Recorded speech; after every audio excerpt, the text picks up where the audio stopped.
Welcome to rhythm of learning. ഇന്ന് നമ്മൾ പഠിക്കാൻ പോകുന്നത് തെലങ്കാന എന്ന് പറയുന്ന സംസ്ഥാനത്തെ കുറിച്ചാണ്. അപ്പൊ തെലങ്കാനയെ കുറിച്ച് പറയുമ്പോൾ നിങ്ങൾക്കറിയാം, അവസാനമായി രൂപം കൊണ്ട ഇന്ത്യൻ സംസ്ഥാനമാണ് തെലങ്കാന, അല്ലെ?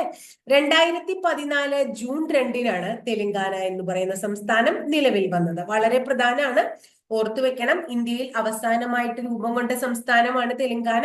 2014 ജൂൺ 2-ന് നിലവിൽ വന്നു. അപ്പൊ ഏത് സംസ്ഥാനത്തെ വിഭജിച്ച് തെലങ്കാന നിലവിൽ വന്ന് എന്ന് ചോദിച്ചു കഴിഞ്ഞാൽ ആന്ധ്രാപ്രദേശിനെ വിഭജിച്ച് നിലവിൽ വന്ന ഇന്ത്യൻ സംസ്ഥാനമാണ്. അപ്പൊ ആന്ധ്രാപ്രദേശിനെ വിഭജിച്ച് 2014 ജൂൺ 2-ന് നിലവിൽ വന്ന ഇന്ത്യയിലെ അവസാന രൂപം കൊണ്ട സംസ്ഥാനമാണ് തെലങ്കാന. ദക്ഷിണേന്ത്യയിൽ തന്നെ ഏക കരബന്ധിത സംസ്ഥാനമാണ് തെലങ്കാന. എന്താണ് കരബന്ധിത സംസ്ഥാനം? ഇപ്പൊ കേരളത്തില് അങ്ങനെ ഒരു കരബന്ധിത ജില്ലയെ കുറിച്ച് നമ്മൾ പഠിക്കും, കോട്ടയം ജില്ല. അതായത് കേരളത്തിൽ കടൽ തീരമില്ലാത്തതും കേരളത്തിലെ ജില്ലകളുമായി മാത്രം അതിർത്തി പങ്കിടുന്നതുമായ ഏക ജില്ല കോട്ടയം ജില്ല എന്ന് നമ്മൾ പഠിക്കും. അതുപോലെ തന്നെ ദക്ഷിണേന്ത്യയിൽ കടൽ തീരമില്ലാത്തതും ഇന്ത്യയിലെ സംസ്ഥാനങ്ങളുമായി മാത്രം അതിർത്തി പങ്കിടുന്നതുമായ ഏക സംസ്ഥാനം, ദക്ഷിണേന്ത്യയിലെ ഏക സംസ്ഥാനമാണ് ഏത്? തെലങ്കാന. കേട്ടോ. ഈ തെലങ്കാനയുടെ തലസ്ഥാനം ഏത് എന്ന് ചോദിച്ചു കഴിഞ്ഞാൽ ഹൈദരാബാദാണ്. തെലങ്കാനയുടെ തലസ്ഥാനം ഹൈദരാബാദ്. സംസ്ഥാന ഹൈക്കോടതിയും ഹൈദരാബാദ് തന്നെയാണ്. ഇനി തെലങ്കാനയുടെ സംസ്ഥാന പക്ഷി പനങ്കാക്കയാണ്. ഏതാണ് സംസ്ഥാന പക്ഷി? പനങ്കാക്കയാണ്. അതുപോലെ സംസ്ഥാന വൃക്ഷം ഏതാന്ന് ചോദിച്ചാൽ ജാമ്യ വൃക്ഷമാണ്. ഇതൊക്കെ പഠിച്ചു വെക്കണം. കാരണം അവസാന രൂപം കൊണ്ടതാണ് എന്നുള്ളത് കൊണ്ട് തന്നെ ചോദിക്കാൻ സാധ്യതയുണ്ട്. എന്താ പറയാ, അവസാന രൂപം കൊണ്ടതാണ്, അപ്പൊ അതുകൊണ്ട് വേണമെങ്കിൽ എത്ര ജില്ലകളുണ്ട് എന്ന് വരെ ചോദിച്ചു കൂടായിക്കൊന്നുമില്ല. 33 ജില്ലകളോടുകൂടി രൂപം കൊണ്ട ഇന്ത്യൻ സംസ്ഥാനമാണ്. അതുപോലെ സംസ്ഥാന പുഷ്പം ഏതാന്ന് ചോദിച്ചാൽ ആവര. അപ്പൊ സംസ്ഥാന പുഷ്പം ആവര, സംസ്ഥാന പക്ഷി പനങ്കാക്ക, സംസ്ഥാന വൃക്ഷം ജാമി എന്ന് പറയുന്ന വൃക്ഷം, സംസ്ഥാന മൃഗം മാനാണ് കേട്ടോ. സംസ്ഥാന മൃഗം മാൻ. ഇനി ഹൈക്കോടതി ഏതാണ്? ഹൈദരാബാദാണ്. അപ്പൊ ഇങ്ങനെ ഒരു സംസ്ഥാനം രൂപീകരിക്കണമെങ്കിൽ സംസ്ഥാന രൂപീകരണത്തിന് മുമ്പ് തന്നെ ഇപ്പൊ സെൻട്രൽ ഗവൺമെന്റ് ഒരു കമ്മീഷനെയൊക്കെ അപ്പോയിന്റ് ചെയ്ത് ആ കമ്മീഷന്റെ നിർദ്ദേശപ്രകാരമായിരിക്കും ഒരു സംസ്ഥാനം രൂപീകരിച്ചിട്ടുണ്ടാവുക, അല്ലെ? അങ്ങനെ തെലങ്കാന എന്ന് പറയുന്ന സംസ്ഥാനം രൂപീകരിക്കാൻ കാരണമായ കമ്മീഷൻ ഏത് എന്ന് ചോദിച്ചു കഴിഞ്ഞാൽ BN ശ്രീകൃഷ്ണ കമ്മീഷൻ. ഏതാണ്? BN ശ്രീകൃഷ്ണ കമ്മീഷനാണ് തെലങ്കാന രൂപീകരണത്തിന് കാരണമായ കമ്മീഷൻ എന്ന് ഓർത്തു വെക്കാം. അപ്പൊ തെലങ്കാന അവസാനമായി രൂപം കൊണ്ടതാണ്. ഇപ്പൊ വീണ്ടും ഞാൻ പറയാണ്. അപ്പൊ അതുകൊണ്ട് തന്നെ അതിലത്തെ ആദ്യത്തെ മുഖ്യമന്ത്രി, അതുപോലെ ആദ്യത്തെ ഗവർണർ, ഇതൊക്കെ ഓർക്കുക കേട്ടോ. ആദ്യത്തെ ഗവർണർ ESL നരസിംഹമാണ്. തെലങ്കാന രൂപീകരിച്ചതിനു ശേഷം ആദ്യമായിട്ട് തെലങ്കാനയിലെ ഗവർണർ ആരായിരുന്നു എന്ന് ചോദിച്ചാൽ ESL നരസിംഹമാണ്. തെലങ്കാനയുടെ ആദ്യത്തെ മുഖ്യമന്ത്രി ആര് എന്ന് ചോദിച്ചു കഴിഞ്ഞാൽ K ചന്ദ്രശേഖര റാവു. ആരാണ്? K ചന്ദ്രശേഖര റാവു ആദ്യ മുഖ്യമന്ത്രിയും ESL നരസിംഹം ആദ്യത്തെ എന്തുമാണ്? ഗവർണറുമാണ് എന്ന് ഓർത്തു വെക്കണം കേട്ടോ. ഇനി തെലങ്കാനയെ കുറിച്ചിട്ട് ഒന്ന് രണ്ട് കാര്യങ്ങൾ നമുക്ക് എന്താ പറയുന്നത്, പൊതുവായിട്ടുള്ള കുറച്ച് ഒന്ന് രണ്ട് കാര്യങ്ങൾ. തെലങ്കാനയ്ക്ക്, ഈ തെലങ്കാന സംസ്ഥാനത്തിന് ഒരു ബ്രാൻഡ് അംബാസിഡർ ഉണ്ട് അത്ര. അങ്ങനെ തെലങ്കാന സംസ്ഥാനത്തിന്റെ ബ്രാൻഡ് അംബാസിഡർ ആരാണ്? സാനിയ മിർസയാണ്. ആരാണ്? സാനിയ മിർസയാണ് തെലങ്കാന സംസ്ഥാനത്തിന്റെ ബ്രാൻഡ് അംബാസിഡർ എന്ന് ഓർക്കുക. അതുപോലെ തന്നെ അവരുടെ പ്രധാനപ്പെട്ട ആഘോഷം ബാദുകമ്മ. ബാദുകമ്മ എന്ന് പറയുന്നത് തെലങ്കാന സംസ്ഥാനത്തിന്റെ പ്രധാനപ്പെട്ട എന്താണ്? ആഘോഷമാണ്. തെലങ്കാന സംസ്ഥാനത്തിന്റെ പ്രധാനപ്പെട്ട ആഘോഷമാണ് ഏത്? ബാദുകമ്മ എന്ന് പറയുന്നത് കേട്ടോ. ഇനി അടുത്തത്, ഇന്ത്യയിൽ ആദ്യമായി പരിസ്ഥിതി സൗഹൃദ പാലം പണി കഴിപ്പിച്ച സംസ്ഥാനം. ആദ്യമായിട്ട് ഇന്ത്യയിൽ തന്നെ ആദ്യമായി പരിസ്ഥിതി സൗഹൃദ പാലം പണി കഴിപ്പിച്ച സംസ്ഥാനമാണ് തെലങ്കാന. ഇനി ഇന്ത്യയിൽ ആദ്യമായി പൊതുജനങ്ങളിൽ നിന്ന് പരാതികൾ സ്വീകരിച്ച് പരിഹരിക്കുന്നതിന് ജനഹിത എന്ന പേരിൽ വെബ് പോർട്ടൽ ആരംഭിച്ച സംസ്ഥാനം. പൊതുജനങ്ങളിൽ നിന്ന് പരാതികൾ സ്വീകരിച്ച് അവ ഭംഗിയായി പരിശോധിക്കാനായിട്ട് ജനഹിത എന്ന പേരിൽ പരാതികൾ സ്വീകരിച്ച് അവ പരിഹരിക്കാനായി ജനഹിത എന്ന പേരിൽ വെബ് പോർട്ടൽ ആരംഭിച്ച സംസ്ഥാനവും തെലങ്കാനയാണ്. അതുപോലെ ഭിന്നശേഷിക്കാർക്ക് രാജ്യത്തെ ആദ്യത്തെ IT ക്യാമ്പസ് നിലവിൽ വന്ന സംസ്ഥാനം. ഭിന്നശേഷിക്കാർക്കായിട്ടുള്ള രാജ്യത്തെ ആദ്യത്തെ IT ക്യാമ്പസ് നിലവിൽ വന്ന സംസ്ഥാനവും ഏത് തന്നെയാണ്? തെലങ്കാന തന്നെയാണ്. കൂടാതെ ജയിൽ സന്ദർശകർക്ക് ആധാർ കാർഡ് നിർബന്ധമാക്കിയ ആദ്യ ഇന്ത്യൻ സംസ്ഥാനം. ജയിൽ സന്ദർശകർക്ക് ആധാർ കാർഡ് നിർബന്ധമാക്കിയ ആദ്യത്തെ സംസ്ഥാനവും തെലങ്കാനയാണ്. ഇനി ബിരുദതലത്തിൽ ജെൻഡർ എഡ്യൂക്കേഷൻ നിർബന്ധമാക്കിയ ആദ്യ ഇന്ത്യൻ സംസ്ഥാനം. ബിരുദതലത്തിൽ ജെൻഡർ എഡ്യൂക്കേഷൻ നിർബന്ധമാക്കിയ ആദ്യ സംസ്ഥാനം തെലങ്കാന. കൂടാതെ ഇലക്ട്രോണിക് മോട്ടോർ ഇൻഷുറൻസ് പോളിസി അംഗീകരിച്ച ആദ്യത്തെ ഇന്ത്യൻ സംസ്ഥാനം. ഇലക്ട്രോണിക് മോട്ടോർ ഇൻഷുറൻസ് പോളിസി അംഗീകരിച്ച ആദ്യ ഇന്ത്യൻ സംസ്ഥാനം. ജയിൽ സന്ദർശകർക്ക് ആധാർ കാർഡ് നിർബന്ധമാക്കിയ ആദ്യ ഇന്ത്യൻ സംസ്ഥാനം. ബിരുദതലത്തിൽ ജെൻഡർ എഡ്യൂക്കേഷൻ നിർബന്ധമാക്കിയ ആദ്യ ഇന്ത്യൻ സംസ്ഥാനം. ഭിന്നശേഷിക്കാർക്ക് ആദ്യ IT ക്യാമ്പസ് നിലവിൽ വന്ന സംസ്ഥാനം. ഇന്ത്യയിൽ ആദ്യമായിട്ട് പരിസ്ഥിതി സൗഹൃദ പാലം പണികഴിപ്പിച്ച സംസ്ഥാനം. പൊതുജനങ്ങളിൽ നിന്ന് പരാതികൾ സ്വീകരിച്ച് പരിഹരിക്കാൻ ജനഹിത എന്ന പേരിൽ വെബ് പോർട്ടൽ ആരംഭിച്ച സംസ്ഥാനം. ഇതൊക്കെ ഏത് തന്നെയാണ്? നമ്മുടെ തെലങ്കാന തന്നെയാണ്. ഇനി തെലങ്കാനയിലെ പ്രധാനപ്പെട്ട ദേശീയോദ്യാനങ്ങളും വന്യജീവി സങ്കേതങ്ങളും ഒന്ന് പഠിച്ചു വയ്ക്കാം. തെലങ്കാനയിലെ പ്രധാനപ്പെട്ട വന്യജീവി സങ്കേതങ്ങളുടെ പേര്: ഒന്ന്, Pranahita wildlife sanctuary. Pranahita wildlife sanctuary. Edur Nagar wildlife sanctuary. Edur Nagar Pranahita. Kawal വന്യജീവി സങ്കേതം, കവാൾ വൈൽഡ് ലൈഫ് സാങ്ച്വറി. അപ്പൊ ഏതൊക്കെയാണ്? പ്രാണഹിത, അതുപോലെ തന്നെ എദുർ, കവാർ. ഏതാണ്? കവാർ വന്യജീവി സങ്കേതം. ശിവറാം. എന്താണ്? ശിവറാം വന്യജീവി സങ്കേതം. മഞ്ചീര വന്യജീവി സങ്കേതം. പ്രാണഹിത, എദുർ, കവാൾ, അതുപോലെ ശിവറാം, മഞ്ചീര തുടങ്ങിയ വൈൽഡ് ലൈഫ് സാങ്ച്വറികൾ കാണപ്പെടുന്നത് തെലങ്കാനയിലാണ്. Mahavir Harina Vasasthali national park. Mahavir Harina Vanasthali. Mahavir Harina Vanasthali. National park എന്ന് പറഞ്ഞാൽ എന്താ? ദേശീയോദ്യാനം അല്ലെ? മഹാവീർ ഹരിണ വനസ്ഥലി ദേശീയോദ്യാനം. കാശു ബ്രഹ്മാനന്ദ റെഡ്ഡി ദേശീയോദ്യാനം. കാശു ബ്രഹ്മാനന്ദ റെഡ്ഡി ദേശീയോദ്യാനം. മൃഗവാണി ദേശീയോദ്യാനം. അപ്പൊ 3 ദേശീയോദ്യാനങ്ങളും 5 വന്യജീവി സങ്കേതങ്ങളുണ്ട്. Kasu Brahmananda Reddy national park, Mahavir Harina Vanasthali national park, Mrugavani national park, Manjeera, Sivaram, അതുപോലെ തന്നെ കവാൾ, എദുർ നഗരം, പ്രണഹിത. ഇതൊക്കെ വൈൽഡ് ലൈഫ് സാങ്ച്വറീസ് എവിടെയുള്ളതാണ്? നമ്മുടെ തെലങ്കാനയിലുള്ളതാണ്. ഇനി തെലങ്കാനയിലെ പ്രധാനപ്പെട്ട ചില തടാകങ്ങളെ കുറിച്ച് പഠിക്കാം. ഒന്ന്, നിസാം സാഗർ തടാകം. അപ്പൊ നിസാം സാഗർ തടാകം ഏത് സംസ്ഥാനത്താണ്? നമ്മുടെ തെലങ്കാനയിലാണ്. ഹിമായത് സാഗർ തടാകം. ഏതാണ്? ഹിമായത് സാഗർ. ഒസ്മാൻ സാഗർ, അതുപോലെ ഹുസൈൻ സാഗർ. അപ്പൊ ഹുസൈൻ സാഗർ, ഒസ്മാൻ സാഗർ, ഹിമായത് സാഗർ, നിസാം സാഗർ തുടങ്ങിയ തടാകങ്ങളും എവിടെയാണ് കാണപ്പെടുന്നത്? തെലങ്കാനയിലാണ് കാണപ്പെടുന്നത് എന്ന് ഓർത്തു വെക്കാം കേട്ടോ. ഇനി അടുത്തത്, നമ്മള് മെഡീവൽ ഇന്ത്യയും അതുപോലെ തന്നെ നമ്മുടെ ഏൻഷ്യൻ ഇന്ത്യയുടെ ഭാഗമൊക്കെ ആയിട്ട് പഠിക്കുമ്പോൾ കാക്കതീയ വംശം എന്ന് പറയുന്ന ഒരു വംശം ഭരണം നടത്തിയിട്ടുണ്ടായിരുന്നു പണ്ട്. എവിടെയെന്ന് നമ്മൾ പഠിക്കും? സൗത്ത് ഇന്ത്യയിൽ നിന്ന് പഠിക്കും. അങ്ങനെ ആ കാകതീയ വംശത്തിന്റെ ആസ്ഥാനമായിരുന്ന വാറങ്കൽ ഉണ്ടല്ലോ, അവരുടെ തലസ്ഥാനം വാറങ്കലാണ്. ആ വാറങ്കൽ തെലങ്കാനയുടെ ഭാഗമാണ്. ഇനി തെലങ്കാനയില് ഒരു വെള്ളച്ചാട്ടമുണ്ട്. വെള്ളച്ചാട്ടത്തിന്റെ പേര് കൂന്തള വെള്ളച്ചാട്ടം എന്നാണ്. ഇപ്പൊ പ്രധാനപ്പെട്ട തെലങ്കാനയിലെ വെള്ളച്ചാട്ടമാണ് കൂന്തള വെള്ളച്ചാട്ടം. ഇനി കാക്കതീയ വംശജര് തന്നെ പണിത 1000 തൂണുകളുള്ള ഒരു ക്ഷേത്രവും തെലങ്കാനയിലുണ്ട്. അതിന്റെ പേര് രുദ്രേശ്വര സ്വാമി ക്ഷേത്രം എന്നാണ്. അപ്പൊ 1000 തൂണുകളുള്ള കാക്കതീയ വംശര് പണിത രുദ്രേശ്വര സ്വാമി ക്ഷേത്രവും തെലങ്കാനയിലാണ് എന്ന് ഓർത്തു വെക്കുക കേട്ടോ. ഇനി നമ്മൾ എല്ലാവരും അറിയുന്നതും പഠിച്ചിട്ടുള്ളതുമായിട്ടുള്ള ഒരു ചോദ്യമാണ് എന്ത്? ഭൂദാന പ്രസ്ഥാനം. ആ ഭൂദാന പ്രസ്ഥാനത്തിന് തുടക്കം കുറിച്ചത് ആചാര്യ വിനോബ ഭാവെയാണെന്നും അത് 1951 നമുക്കറിയാം. അതെവിടെയാണ്? തെലങ്കാനയിലെ പോച്ചമ്പള്ളി എന്ന് പറയുന്നത് ഗ്രാമത്തിലാണ്. അപ്പൊ തെലങ്കാനയിലെ പോച്ചമ്പള്ളിയിലാണ് ഭൂദാന പ്രസ്ഥാനത്തിന് ആര് തുടക്കം കുറിച്ചത്? ആചാര്യ വിനോബ ഭാവെ തുടക്കം കുറിച്ചത് എന്ന് ഓർക്കാം. ഇനി തെലങ്കാനയിലെ വളരെ പ്രശസ്തമായിട്ടുള്ള ഒരു ടൈഗർ റിസർവിന്റെ പേരാണ് നാഗാർജുന സാഗർ ശ്രീശൈലം. എന്താണ്? നാഗാർജുന സാഗർ ശ്രീശൈലം. എന്താണ് ഇതിന്റെ പ്രത്യേകത?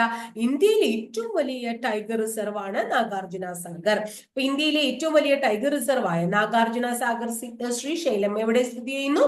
തെലങ്കാനയില് സ്ഥിതി ചെയ്യുന്നു എന്ന് ഓർമ്മിപ്പിക്കണം കേട്ടോ. അതുപോലെ തന്നെ മിഷൻ ഭഗീരഥ ഏത് സംസ്ഥാനവുമായിട്ട് റിലേറ്റഡ് ആണ് എന്ന് ചോദിച്ചാൽ തെലങ്കാനയാണ്. എന്താണ് മിഷൻ ഭഗീരഥ? മിഷൻ ഭഗീരഥ എന്ന് പറയുമ്പോൾ നമ്മൾ ഒരു സൈനിക നീക്കമൊന്നുമല്ല. എന്താണ്? തെലങ്കാന സർക്കാർ ആരംഭിച്ച ഒരു കുടിവെള്ള പദ്ധതിയുടെ പേരാണ് മിഷൻ ഭഗീരഥ. തെലങ്കാന സർക്കാർ ആരംഭിച്ച ഒരു കുടിവെള്ള പദ്ധതിയുടെ പേരാണ് എന്ത്? മിഷൻ ഭഗീരഥ എന്ന് പറഞ്ഞത്.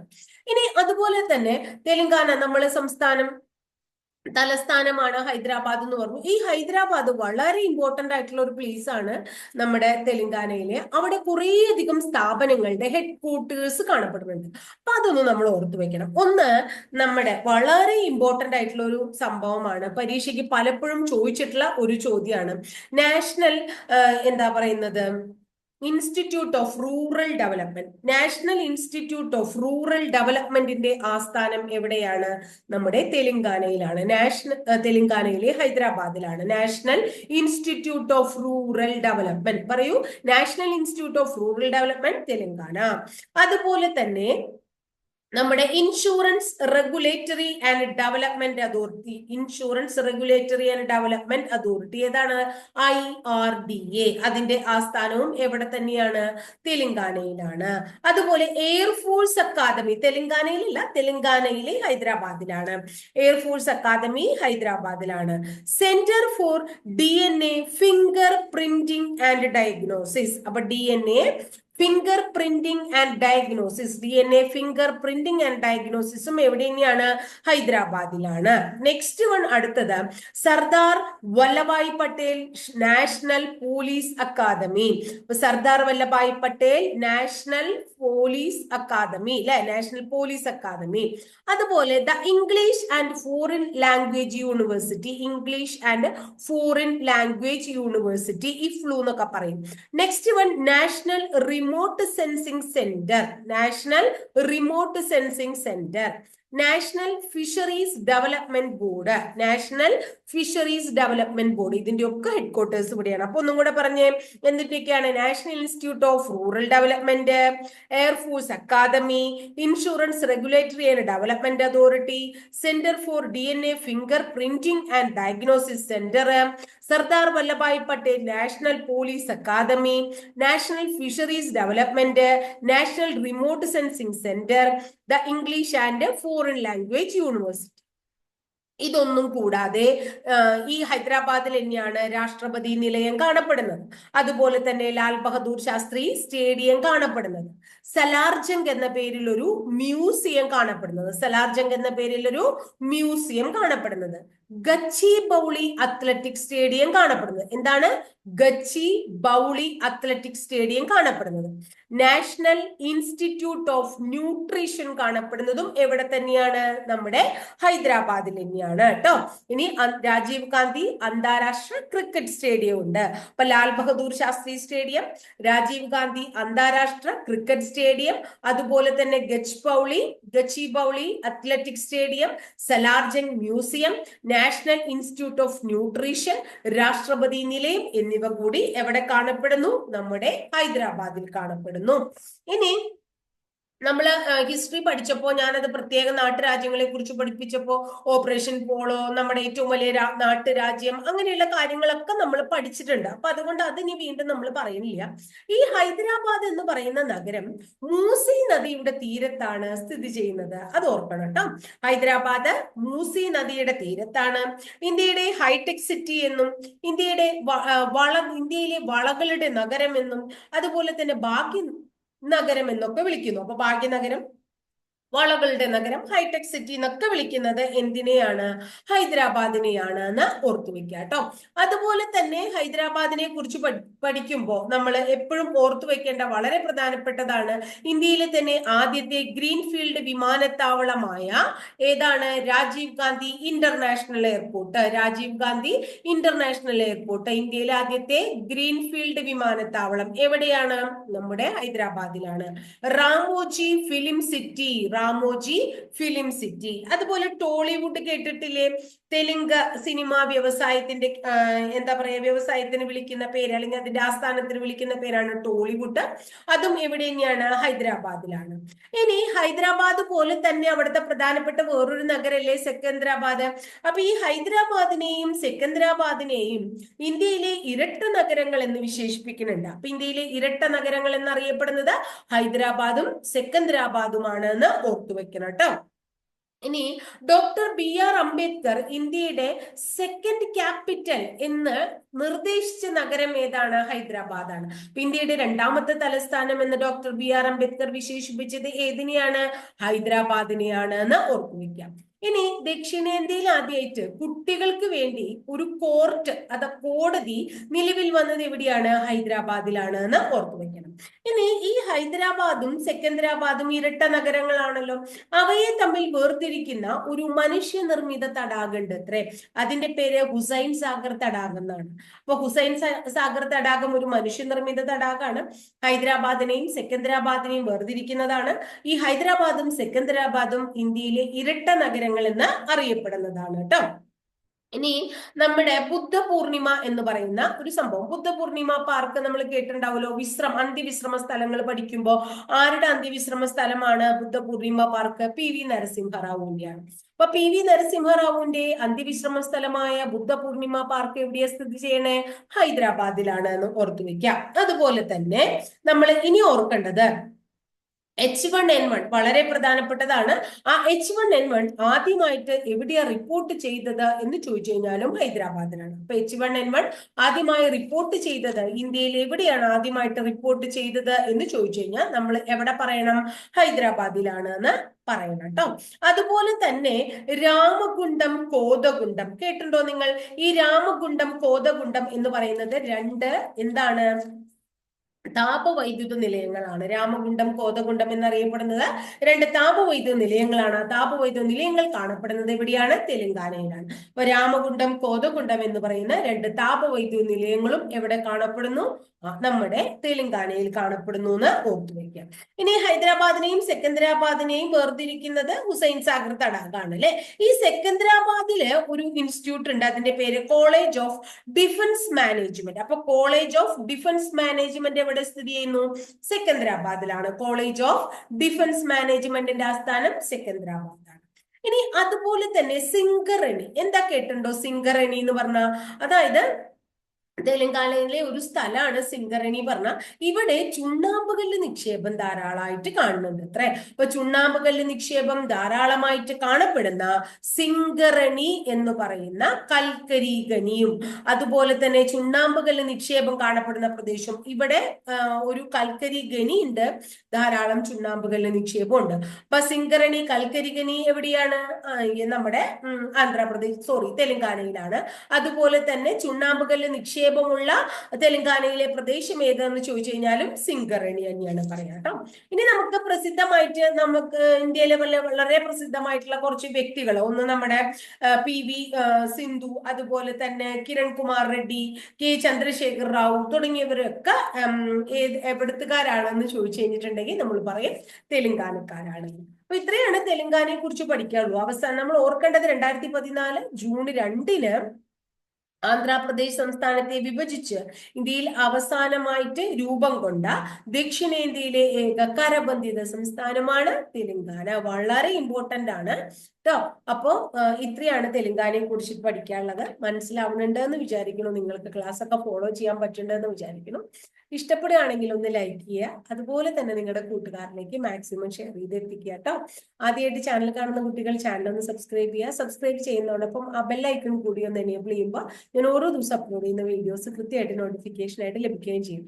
അടുത്ത ദിവസം വളരെ നല്ലൊരു ടോപ്പിക്കുമായിട്ട് ഇതുപോലെ നമുക്ക് വീണ്ടും കാണാം കേട്ടോ.